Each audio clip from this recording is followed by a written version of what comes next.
Olá, meus amigos, minhas amigas, bem-vindos à segunda parte da nossa conversa sobre a classificação das obrigações. Segunda parte que a gente começa agora falando da classificação quanto à liquidez do objeto. Vamos lembrar, nessa segunda parte, a gente vai nos dedicar, a gente vai se dedicar à classificação por outros critérios diferentes daquele da primeira parte. Na primeira parte, a gente analisou a classificação a partir do objeto. E agora aqui a gente vê a partir de outros elementos ou a partir de outros pontos de vista que a gente encontra numa relação obrigacional. Então, ainda falando sobre o objeto, mas agora tendo como ponto de partida a eventual liquidez desse objeto, vemos que as obrigações podem ser líquidas ou ilíquidas. Obrigação líquida é aquela que é certa quanto à sua existência e determinada quanto a seu objeto. A gente sabe exatamente que o devedor se obrigou frente ao credor e os exatos termos dessa obrigação. Então, quando a gente fala que o João se obriga a pagar R$ 1.000 a Maria, isso é uma obrigação líquida. Ilíquida, por sua vez, é a obrigação que não possui uma especificação do seu montante para ser cumprida. Então, você primeiro precisa apurar, tornando aquela obrigação líquida, é o procedimento de liquidação, para em seguida ela poder ser cumprida. Então, vamos imaginar que Joaquim se compromete a pagar a Pedro todas as despesas que ele tiver com educação ao longo deste ano. A gente sabe, então, que Joaquim se comprometeu perante Pedro, mas a gente não sabe exatamente os limites precisos dessa obrigação. A gente precisa ainda esperar o tempo passar, verificar, né, o tempo que se Joaquim vai se comprometeu a pagar as despesas ao longo deste ano ainda, então a gente precisa esperar o ano terminar, apurar exatamente o que né, foi dispendido pelo credor, né, nesse sentido, então, liquidando a obrigação de Joaquim, para só, então, ele poder cumpri-la. Né?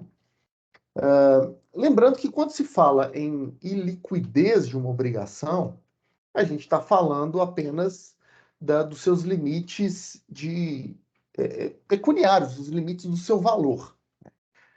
Não pode residir alguma incerteza com relação à exigência dessa obrigação. A incerteza de uma obrigação líquida com relação ao seu valor. Mas, se há dúvidas com relação à existência da obrigação, não é nesse critério que a gente vai enquadrar. Na verdade, se a gente tem dúvidas sobre a existência de uma certa relação obrigacional, a gente sequer vai chegar ao ponto de classificá-la. Então, primeiro, uma obrigação precisa ser certa, para em seguida a gente classificar. E se ela for certa e determinada, ela é líquida. Certa e indeterminada, ela vai ser classificada como ilíquida. A principal... tem vários desdobramentos, né, quando a gente classifica as obrigações, tem vários motivos e várias consequências para a gente fazer isso. E no caso dessa classificação com relação à liquidez, talvez a principal seja a necessidade de um procedimento de liquidação antes de se exigir compulsoriamente uma obrigação ilíquida.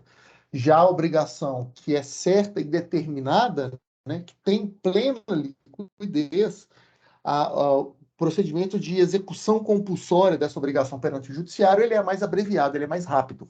Então, a gente tem diferentes ritos procedimentais para um tipo de obrigação e para outro tipo. Beleza. Agora a gente verifica uma classificação que leva em conta o conteúdo das obrigações, e aqui a gente vai falar em obrigação de meio e obrigação de resultado. Obrigação de meio é aquela a partir da qual o devedor se obriga a empreender esforços, mas ele não garante um determinado resultado. Daqui a pouco eu dou um exemplo. Obrigação de resultado é aquela que o devedor se compromete a empreender seus esforços e ainda entregar um determinado resultado ao credor. Então, começando um exemplo de obrigação de resultado. né, que pela lei o devedor tem que se comprometer a um resultado específico. Contrato de transporte. Se você pegar na Código Civil, você vai perceber que nas entrelinhas ali, de uma maneira indireta, o Código Civil nos informa que o transportador, ao assumir a obrigação de um transporte, ele se compromete não apenas a tentar entregar o bem transportado no local adequado, mas em condições de integridade, no horário e na data adequada.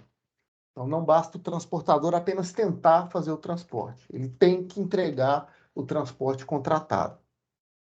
Agora, uma obrigação de meio, a mais próxima aqui da nossa realidade, é, por exemplo, a obrigação que o advogado ou advogada assume perante o seu cliente.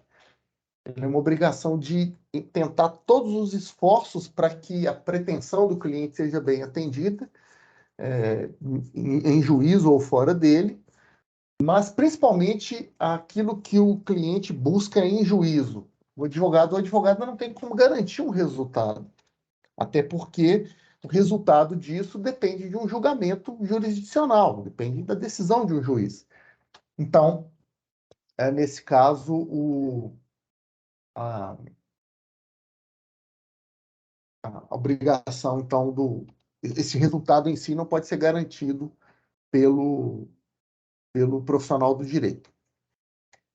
O meio termo, né? Então, ali entre essas duas categorias, a gente tem a questão do cirurgião, médico cirurgião. Ele teria uma obrigação de meio ou de resultado. Nesse caso, a jurisprudência vai nos dizer que depende do tipo de cirurgia. Uma cirurgia necessária à saúde do paciente, uma cirurgia principalmente de urgência, de emergência, o cirurgião ele tem uma obrigação de meio. Ele tem que fazer tudo que está ao alcance dele, da sua técnica, para que a cirurgia seja bem sucedida, mas não dá para exigir de um cirurgião um resultado específico ali. Não dá para dizer que o cirurgião não cumpriu a sua obrigação caso a cirurgia de emergência, de urgência, não seja totalmente bem sucedida. Diferente, a jurisprudência enxerga a cirurgia plástica estética. Até a cirurgia plástica reparadora também é entendida como uma relação que cria obrigação de meio ao cirurgião. Mas a cirurgia plástica estética, que é aquela em que não há uma questão de saúde envolvida, mas uma questão de vaidade ali, o paciente ele quer fazer aquela cirurgia para se sentir um pouco mais bonito, uma questão estética mesmo. Nesse caso, entende a jurisprudência que o cirurgião plástico tem a obrigação de resultado. Ele tem não só que tentar fazer com que a cirurgia seja bem sucedida, mas ao final garantir que o paciente ou a paciente ficará bem de saúde ao final do procedimento.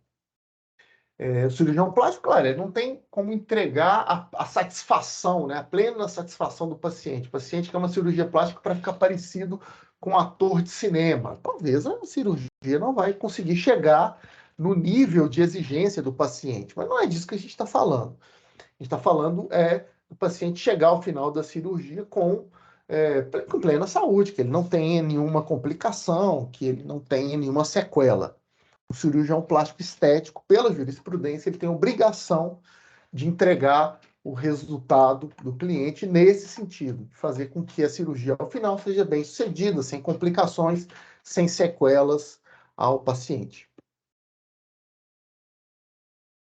Ainda, né, voltando aqui à questão das obrigações de meio de resultado, claro, todas essas classificações que a gente está examinando têm várias consequências práticas, né, a partir da classificação feita. Né? Se a gente sabe se a obrigação é de um jeito ou de outro, a gente tem um conjunto de regras, um conjunto de circunstâncias que vai se aplicar ali.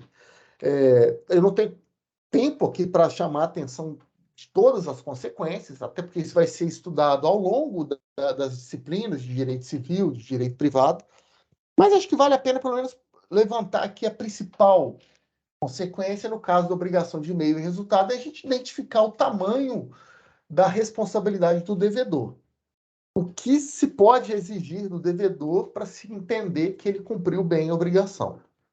Nas obrigações de meio, a gente vai perceber, a gente vai investigar se o devedor fez tudo que estava ao seu alcance, a despeito do resultado esperado pelo credor não ter sido atendido.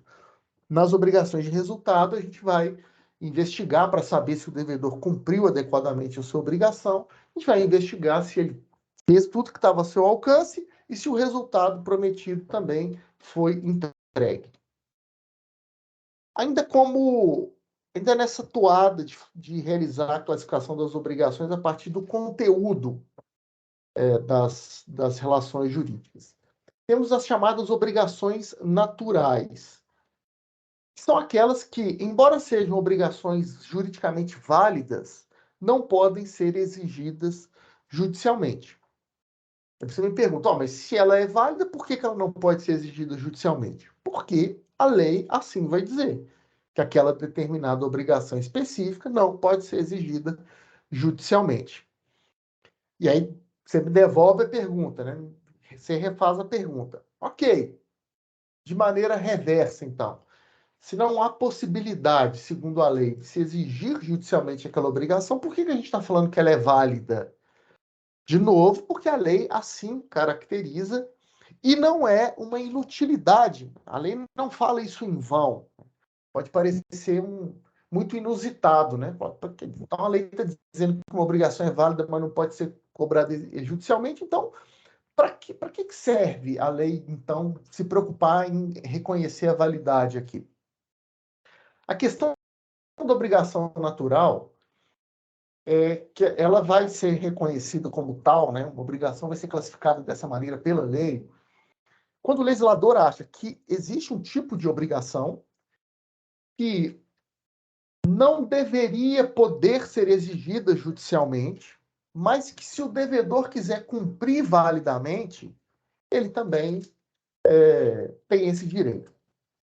E a diferença disso, para que a lei entrar nesse mérito? Porque, de fato, importa se há um reconhecimento de que uma obrigação é juridicamente válida ou não, porque quando ela é válida e cumprida voluntariamente, não dá para o devedor, depois, em seguida, dizer que quer o dinheiro de volta, que quer ser ressarcido da obrigação que ele cumpriu, porque teria cumprido algo que não é válido. Né? Veja, não é exatamente esse o caso.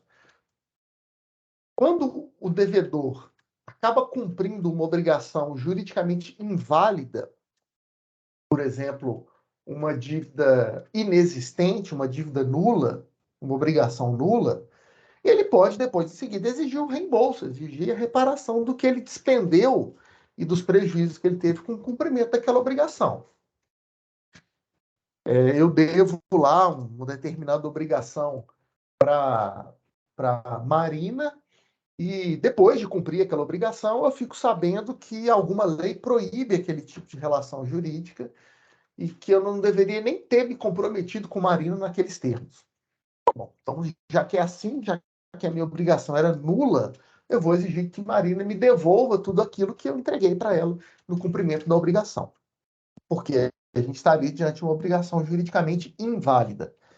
Agora, quando a obrigação é lícita, é regular, ainda que ela não possa ser cobrada judicialmente, se o devedor voluntariamente cumpre aquela obrigação, e depois ele fica sabendo que aquela era uma obrigação natural, que não podia ser cobrada dele de maneira compulsória, ele não tem como exigir o reembolso, ele não tem como exigir a reparação. Ah, eu quero ser restituído por tudo aquilo que eu cumpri com relação a uma obrigação natural. Bom, aqui no campo das obrigações naturais, o que foi cumprido voluntariamente entende-se como um cumprimento válido. Não pode haver cobrança judicial, mas se o devedor quiser fazer aquilo espontaneamente, fique à vontade.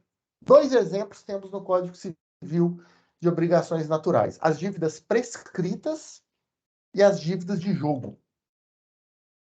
Quem tem uma dívida que já está prescrita, uma obrigação prescrita, é devedor de uma obrigação que não pode ser cobrada judicialmente, mas que, se cumprida de maneira voluntária, não gera ao credor o dever de restituir nada.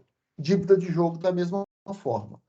Artigo 814 do Código Civil vai dizer abre aspas, as dívidas de jogo ou de aposta não obrigam a pagamento, mas não se pode recobrar a quantia que voluntariamente se pagou, salvo se foi ganha por dolo ou se o perdente é menor ou interdito. Fecha aspas. Sempre deve haver uma previsão legal para a gente poder considerar que uma obrigação é natural? Sim. Obrigação natural, ela foge completamente à lógica da teoria das obrigações, que ela é reconhecida como válida, mas não há essa interatividade. O credor não tem a condição fática de exigir que os órgãos jurisdicionais imponham ao devedor o cumprimento voluntário. Então, a gente está numa situação totalmente excepcional e que, portanto, só pode ser criada por lei. Não sou eu que vou dizer que a minha obrigação é natural ou não, não é o judiciário, é sempre de lei.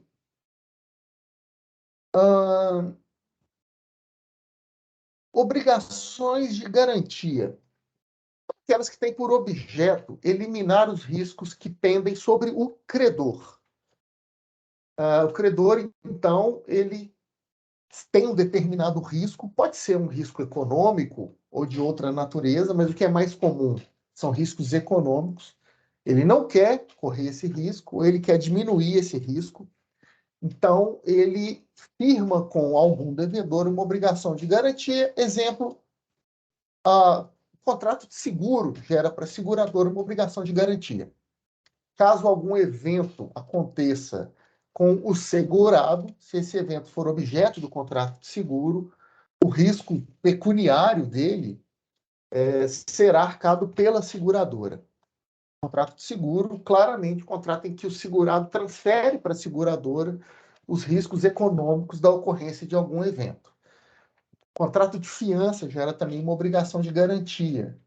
O fiador assume o compromisso de pagar as dívidas caso o devedor da obrigação original não pague. Então, o credor da obrigação original, por meio da fiança, ele diminui bastante o risco de não vir a receber a obrigação principal, porque se ele não conseguir receber do devedor principal, ele vai tentar cobrar do fiador. E quanto mais patrimônios puderem ser executados, menor o risco do credor. Seguindo adiante, agora fazendo a classificação com relação aos chamados elementos acidentais. Temos aqui, então, uma classificação que leva em conta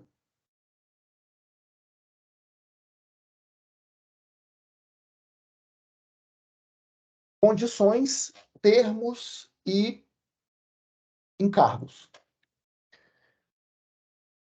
Por sua vez, então, encontraremos obrigações condicionais, obrigações a termo, obrigações modais e obrigações puras.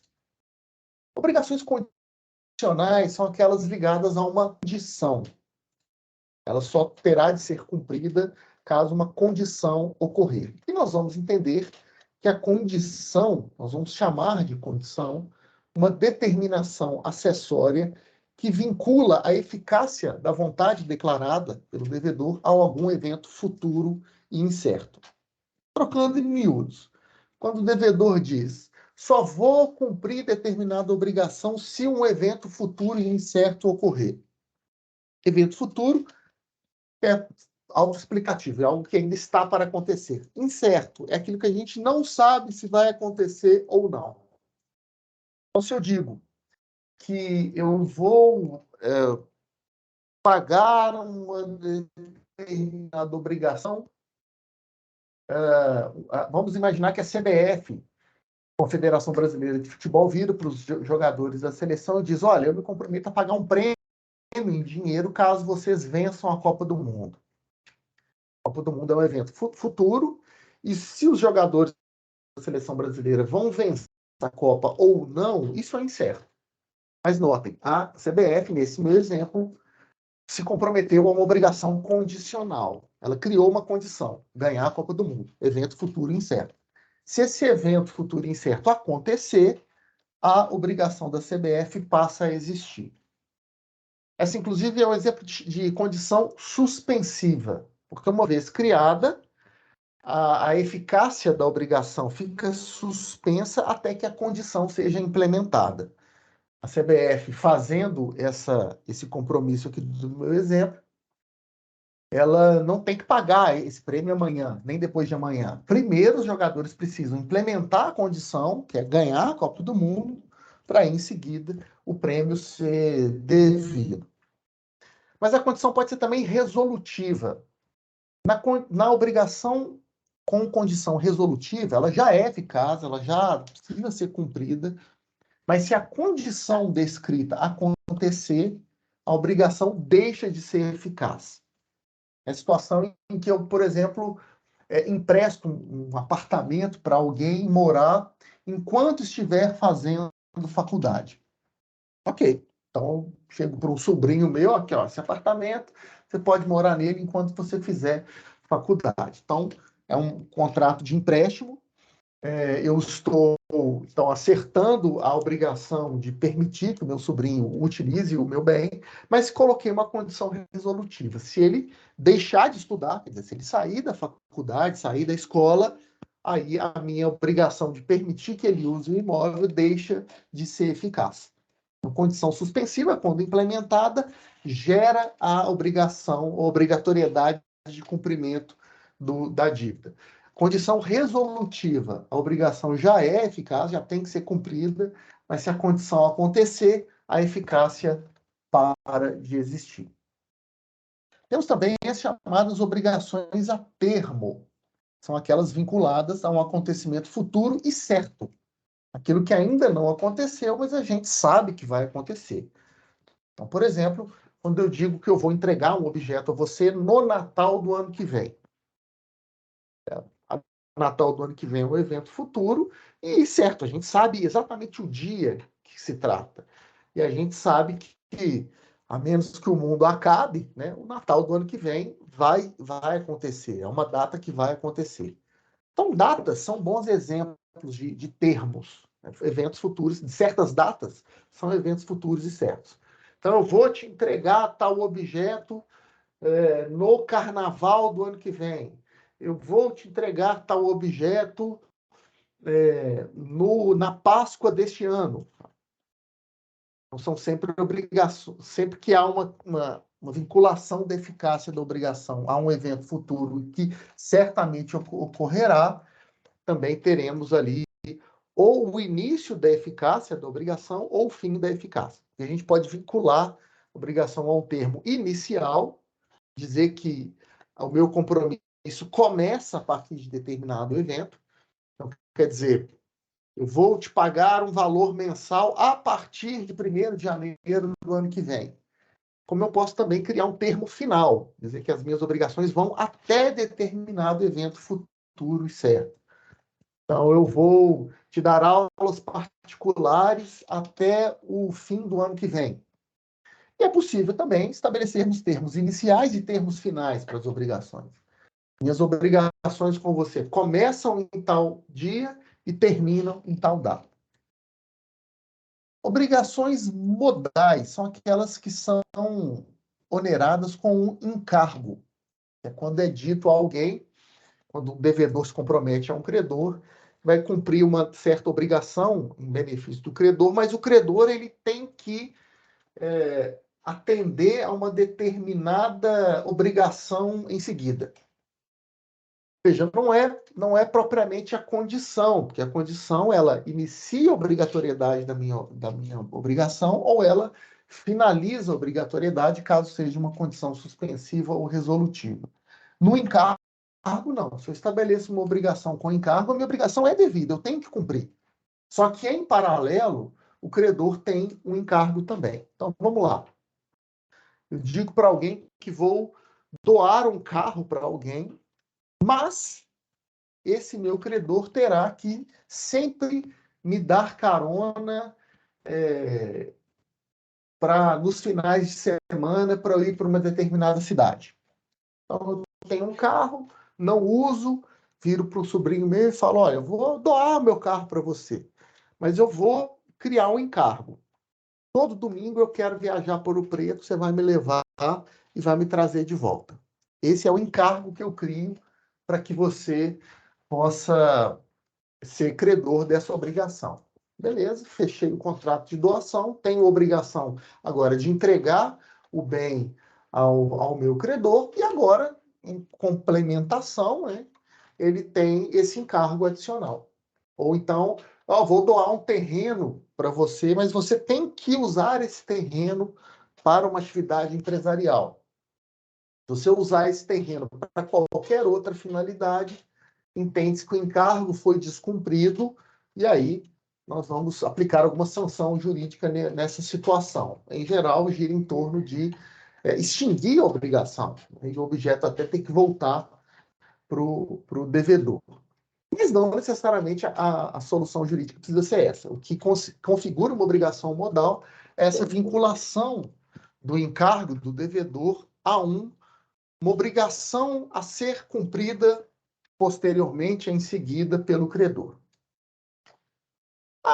Bom, então, obrigação condicional tem condição, obrigação a termo está vinculada a um evento futuro e certo, e obrigação modal está vinculada a um encargo. Quando uma obrigação não tem nada disso, nem condição, nem termo, nem encargo. Aí nós vamos chamar de obrigação pura. João se compromete a transportar Pedro. Não exige condição, não exige encargo, não exige nada. Ok, aqui uma obrigação pura de transporte.